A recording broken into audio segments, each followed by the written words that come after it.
मौसम से जुड़ी सटीक जानकारी और खबरों के लिए हमारे YouTube चैनल को सब्सक्राइब करें और बेल आइकन दबाकर हर खबर पर रखें नजर। नमस्ते दोस्तों, स्काईमेट वेदर में आप सभी का बहुत बहुत स्वागत है। 2 दिसंबर का ये वीडियो है।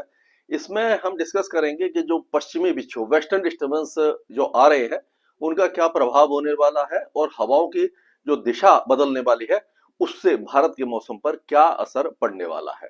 तो अब डिप्रेशन जो है वो आप देख सकते हैं कि अभी भी बना हुआ है, लेकिन ये कल सुबह तक यानी 3 तारीख की सुबह तक या देर रात तक ये well mark low pressure area उसके बाद लो प्रेशर एरिया में तब्दील हो जाएगा और ये अंदर की तरफ आ जाएगा, यानी साउथ आंध्र प्रदेश और नॉर्थ तमिलनाडु के आसपास आ जाएगा। एक साइक्लोनिक सर्कुलेशन है जो आप देख सकते हैं असम के ऊपर बना हुआ है। एक वेस्टर्न डिस्टर्बेंस है नॉर्थ पाकिस्तान पर। एक दूसरा वेस्टर्न डिस्टर्बेंस है जो 5 तारीख को पहुंचेगा। और ये जो नॉर्थ पाकिस्तान में वेस्टर्न डिस्टर्बेंस है इसके प्रभाव से एक चक्रवाती हवाओं का क्षेत्र बना हुआ है नॉर्थ हरियाणा के ऊपर। तो उससे क्या हो रहा है कि जो हवाएं बदल रही है और कल जो सिस्टम थे वो इस तरह के थे। ये वेस्टर्न डिस्टर्बेंस आगे आ गया, पहले पीछे था, अफगानिस्तान के ऊपर था, पाकिस्तान के ऊपर आ गया और ये डिप्रेशन यहीं का यहीं है। तो हवाएं अभी भी इसी तरह से चल रही हैं।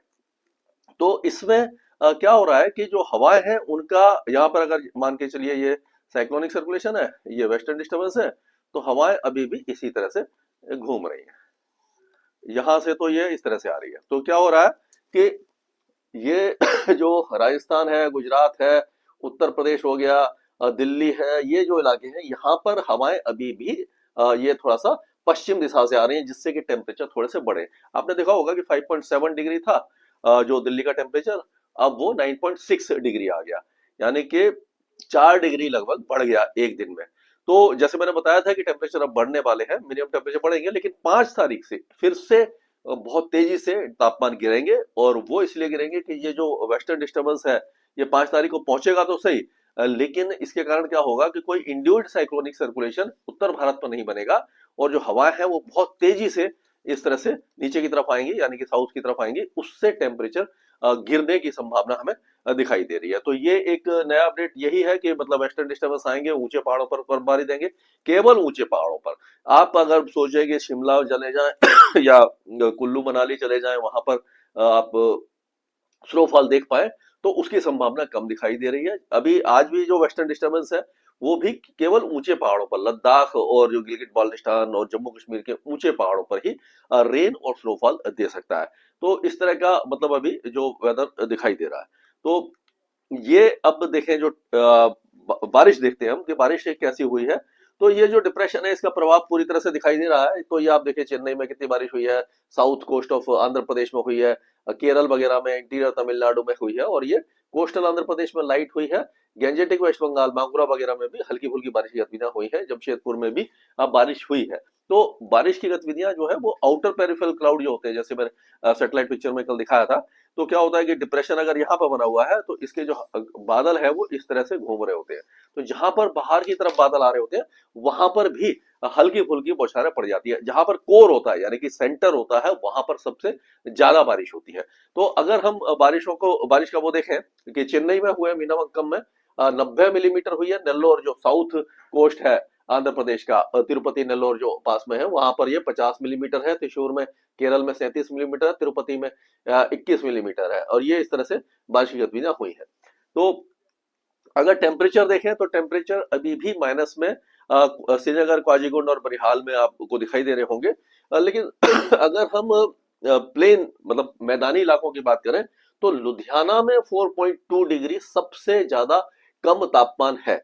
और आप इस चार्ट में एक और चीज नोट की होगी, शिमला का 5 डिग्री है और लुधियाना का 4.2 है। तो शिमला को वैसे मानते हैं कि भाई ये पहाड़ी इलाका है, हिल स्टेशन है। ऐसी मंडी में भी 5.2 है और पंतनगर में भी जो उत्तराखंड में वहां पे 5.2 है। लेकिन लुधियाना में इतना कम क्यों है? तो हम ये कहते हैं कि भाई कि पहाड़ों पर तो हिल स्टेशन में तो ज्यादा ठंड होनी चाहिए। तो क्या होता है कि जो दिन का तापमान है वो पहाड़ों पर लगातार कम रहता है, तो पूरे दिन आपको सर्दी का एहसास होता रहेगा। लेकिन जो प्लेन एरिया है, जहां पर आसमान साफ है, क्या है कि पहाड़ों पर हल्के फुल्के बादल कभी कभी आ जाते हैं जो ग्रीन हाउस इफेक्ट का काम करते हैं, और जो एनर्जी अर्थ रिलीज करती है सनसेट के बाद उसको एस्केप नहीं होने देते, तो मिनिमम टेम्परेचर कभी कभी बढ़ जाता है, न्यूनतम तापमान जो सुबह के समय जाता है जस्ट बिफोर सनराइज। लेकिन जैसे ही दिन निकलता है तो प्लेन एरिया में, खास करके पंजाब हो गया, हरियाणा है, दिल्ली, उत्तर प्रदेश, जो भी जो मैदानी इलाके हैं वहां पर इस समय क्योंकि फॉग नहीं है तो दिन के टेम्परेचर बढ़ जाते हैं, तो आपको सर्दी का एहसास ज्यादा नहीं होता। कि जो सूर्योदय से जस्ट पहले जो मिनिमम टेम्परेचर जाता है, तो उस समय आपको मालूम है कि कम से कम हमारी आधी जो जनता है वो सो रही होती है, उन्हें पता ही नहीं लगता कि इतना ठंडा हुआ है सुबह, और जब तक उठते हैं तब तक वो टेम्परेचर बढ़ चुका होता है। तो पहाड़ों पर दिन में भी सर्दी का एहसास होता है, इसलिए ज्यादा ठंड लगती है, लेकिन मैदानी इलाकों में दिन में धूप निकल आती है, तापमान बढ़ जाते हैं, इससे वहां पर ज्यादा असर दिखाई नहीं देता है। अब अगर ये सैटेलाइट पिक्चर देखें आज का, तो इसमें आप देखेंगे कि ये 12 बजे के आसपास का है, दोपहर का, ये 2 तारीख का। तो इसमें देखिए ये डिप्रेशन के कारण जो बादल बने हुए हैं ये साफ दिखाई दे रहे होंगे आपको। यहाँ पर ये डिप्रेशन बना हुआ है, और ये बादलों का जो है वो जवाबड़ा इस तरह से आ रहा है। तो ये जो आउटर पेरिफेरल क्लाउड है, इसके कारण ये कोस्टल आंध्र प्रदेश, गंगे पश्चिम बंगाल, बांग्लादेश के दक्षिणी इलाकों में यहाँ पर बारिश हल्की फुल्की हो सकती है। लेकिन जो मेन जो वेदर एक्टिविटी होगी वो कोस्टल तमिलनाडु में और south coast of Andhra Pradesh में ज्यादा होगी। आपका कृष्णा, गोदावरी, नेल्लोर, तिरुपति, कावाली, ये जो इलाके हैं आंध्र प्रदेश के, और जो तमिलनाडु के हैं जैसे कि पुडुचेरी है, कराईकल है, और चेन्नई वगैरह, इस इलाके में भारी बारिश की संभावना हमें दिखाई दे रही है। तो आज का अगर हम वेदर फोरकास्ट उसके हिसाब से देखें, मॉडल के हिसाब से देखें, तो आप देखिए इसमें भी आपको दिखाई दे रहा होगा कि ये जो वेस्टर्न डिस्टर्बेंस जैसे जो बताया था उसका असर दिखाई देगा आज शाम तक। तो यहाँ पर क्या होगा कि ये जो बारिश की गतिविधियां हैं, लद्दाख और जम्मू कश्मीर के ऊंचे इलाकों में हल्का स्नोफॉल, जो ऊंचे पहाड़ है, या हल्की बारिश हो सकती है। और ये जो डिप्रेशन का कारण है, यहाँ पर आपको दिखाई दे रहा होगा कि ये जो डिप्रेशन ये बना हुआ है, इसके कारण ये इस पूरे इलाके में भी अच्छी बारिश की संभावना दिखाई दे रही है। कोस्टल एरियाज में ज्यादा रहेगी और बाकी इलाकों में थोड़ी सी कम रहने वाली है।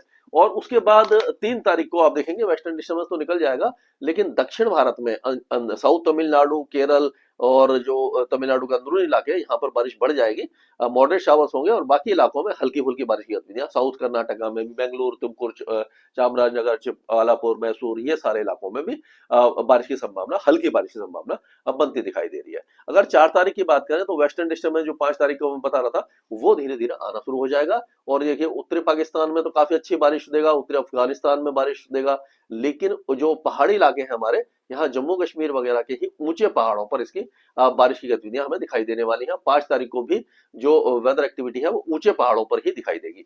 हिमाचल प्रदेश और उत्तराखंड का मौसम शुष्क बना रहेगा, और जैसे ही आप देखेंगे कि ये 5 तारीख को जैसे ही वो वेस्टर्न डिस्टर्बेंस ऊपर की तरफ रहेगा, तो ये हवाएं जो है आप देखिए कितनी तेजी से लगातार आ रही है। तो ये जो ठंडी हवाएं आएंगी, तो ऐसा लग रहा है कि 5 तारीख के आसपास 3 से 4 डिग्री की गिरावट होने वाली है। ये होगी पंजाब, हरियाणा, दिल्ली, इस इलाके में। और 6 तारीख को, क्योंकि समय लगता है, तो 6 तारीख के आसपास, 5 तारीख के जो सुबह के आसपास आपको गंगानगर, हनुमानगढ़, चुरू, बीकानेर, ये जो इलाकों में भी तापमान गिरते हुए दिखेंगे, और पश्चिमी उत्तर प्रदेश में दिखाई देंगे। और उसके बाद राजस्थान में, गुजरात में, और मध्य प्रदेश, ये महाराष्ट्र, तेलंगाना में 6 तारीख तक टेम्परेचर गिरेंगे, क्योंकि जो हवाओं को पहुंचने में समय लगता है। तो 5 तारीख को उत्तर भारत में, और 6 तारीख को मध्य भारत और दक्षिण भारत में भी टेम्परेचर गिरने की संभावना हमें दिखाई दे रही है। तो ये जो डिप्रेशन है, इसका कल से असर काफी ज्यादा कम हो जाएगा, खतरा पूरी तरह से टल चुका है। हालांकि हवाएं भी अब धीरे धीरे कमजोर हो रही है, ऐसे 30 से 40 किलोमीटर की रफ्तार से कुछ इलाकों में, कोस्टल एरियाज में हवा चल सकती है, 1-2 जगह पर 50 किलोमीटर तक भी जा सकती है। तो अगले 24 घंटों के दौरान जो south coast of Andhra Pradesh है, नॉर्थ तमिलनाडु है, वहां पर खतरा अभी बना हुआ है, खास करके मछुआरे भाइयों के लिए। अगर वो डीप सी में है तो वापस आ जाए, और 24 घंटे बाद अपना जो रोजमर्रा का काम है वो शुरू कर सकते हैं। तो इसके ऊपर हम अपडेट देते रहेंगे, बात करते रहेंगे कि वेदर एक्टिविटी कैसे होने वाली है, और कोशिश करेंगे अगले वीडियो में कि मानसून के बारे में भी थोड़ी बहुत बात कर ले। स्काईमेट वेदर में अभी के लिए इतना ही। आज ही डाउनलोड करें स्काईमेट मोबाइल ऐप, पूछे मौसम का हाल अपनी पसंदीदा भाषा में और रहे बाकियों से एक कदम आगे।